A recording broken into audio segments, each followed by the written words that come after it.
Just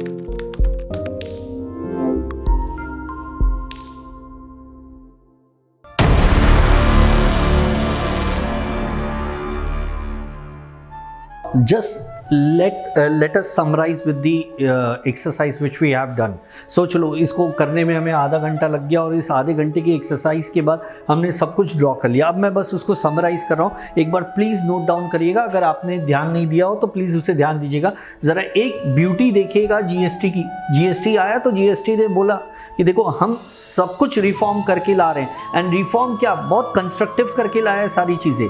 but the thing is कि क्यों हम आज भी जीएसटी को लेकर के बहुत सारे डाउट्स लेकर के कैरी कर रहे हैं, या हमें लगता है कि GST is not working in the way it should have been, है ना। उसके रीज़न आपको मैं ग्रेजुअल कोर्स में बताऊंगा, बट अभी फिलहाल यहाँ देखिएगा, इस चीज़ को बहुत ध्यान से देखिएगा।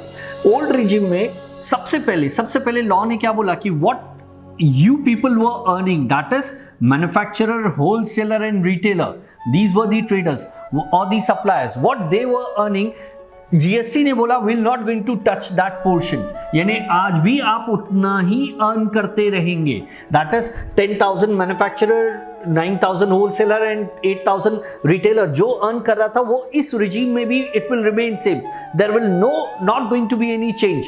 तो फिर इन्हें दिक्कत क्या हुई, क्यों ट्रेडर्स जीएसटी के अगेंस्ट हो गए? मैंने बताया ना वो रीज़न, तो उस रीज़न को याद रखिएगा। मैं अभी फिर बताता हूँ वो रीज़न, ठीक है ना। सो सबसे पहली बात, सबके प्रॉफिट सेम रखे, यानी वैल्यू एडिशन में मैंने पहले भी कहा कि वैल्यू एडिशन में बेसिकली क्या आएगा, 3 P's आएंगे।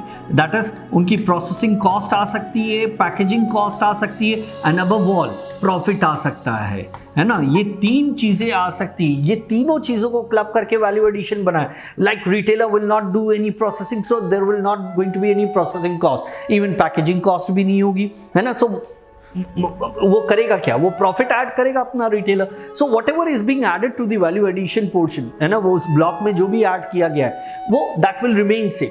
तो जीएसटी ने पहले ये कंफर्म कर दिया कि देखो हम उसको तो टच नहीं करेंगे। नंबर 2, इन्होंने क्या बोला कि जो आपका वैल्यू ऑफ आउटपुट आएगा और उसके ऊपर जो टैक्स आएगा वो कितना आएगा। फॉर एग्जांपल जरा यहाँ पर देखिएगा, invoice value inclusive of taxes 11 आई थी, यहाँ पर कितनी आ रही, 11 आ रही है। सो इसमें कोई रिमार्केबल चेंज नहीं दिखाई दे रहा है। नंबर 2, यहाँ 22,000 आई थी, यहाँ पर कितनी आ रही है, चेक करो, इट इज नॉट 22,000। एंड इधर पे आओ, इधर 33,000 है, एंड इधर पे ओवरऑल कितना आ रहा है, इट इज सिंपली देखिएगा 29,700। सो 29,700 का कॉस्टिंग पड़ रहा है किधर, किसको, कस्टमर को, और यहां पर कॉस्टिंग कितना पड़ रहा था, 33,000। सो अब जरा खुद देखो, जब तीनों ट्रेडर्स के प्रॉफिट अनटच्ड हैं, तीनों के प्रॉफिट को जीएसटी एक्ट बोलता है कि हम नहीं टच करेंगे।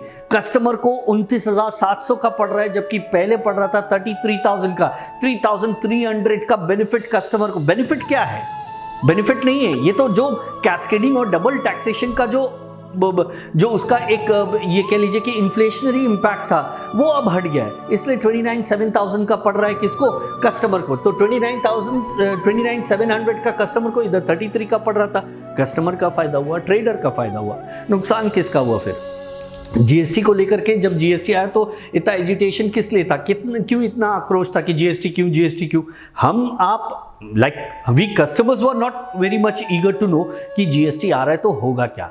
हमें उतनी चिंता नहीं थी। तो देखो हम इंडियंस को चिंता कब नहीं होती है, वो दो ही सीन में हमें चिंता नहीं होती, या तो हमारा नुकसान नहीं होता है नंबर 1, या तो हमें उसकी जानकारी नहीं होती। इस बार दोनों ही था, ना हमें जानकारी थी जीएसटी की, ना हमारा नुकसान था। अगर नुकसान होता रहता तो कोई ना कोई हम में से एक समझदार आदमी हल्ला मचा देता कि देखो जीएसटी जो आ रहा है वो हमें नुकसान करेगा। सो नुकसान भी नहीं था, रैदर डबल टैक्सेशन कैस्केडिंग हटने के बाद हमारी प्राइसिंग भी लो हो रही थी, यानी हमको जो कॉस्ट पड़ रही थी वो भी कम हो रही थी। ट्रेडर्स के प्रॉफिट एज इट इज थे।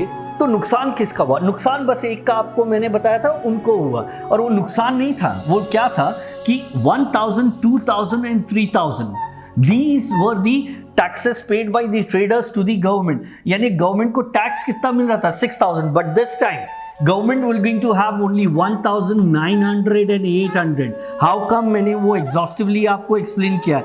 दैट इज गवर्नमेंट को अब कितना मिलेगा, सिर्फ 2,700 मिलेगा, यानी गवर्नमेंट को जो 6,000 मिल रहा था अब वो कितना मिलेगा, 2,700।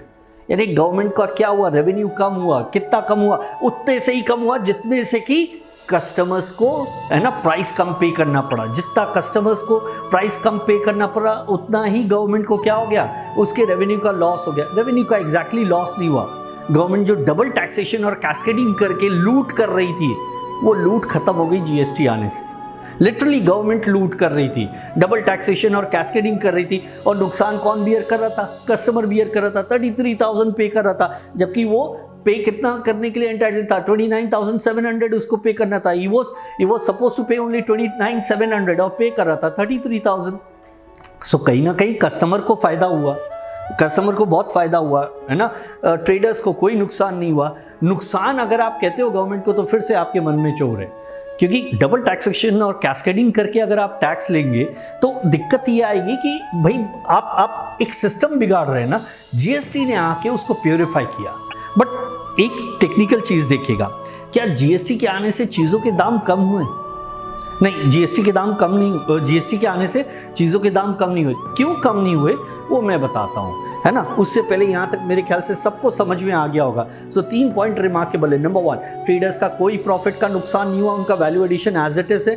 नंबर 2, कस्टमर को कैस्केडिंग और डबल टैक्सेशन हटने से, है ना, जो उनका इनवॉइस प्राइस था inclusive of taxes, it got reduced, वो 29,700 पे गिर गया 33,000 के बजाय। हाँ, जो गवर्नमेंट का ओवरऑल रेवेन्यू था उस रेवेन्यू में एक डाउनफॉल आया, बट वो रेवेन्यू में डाउनफॉल आने का मतलब ये नहीं था कि गवर्नमेंट को लूटने का परमिशन दे दिया जाए और गवर्नमेंट लूटे और डबल टैक्सेशन और कैस्केडिंग इफेक्ट इंपोज करके, है ना, ज्यादा टैक्सेस लेते सके।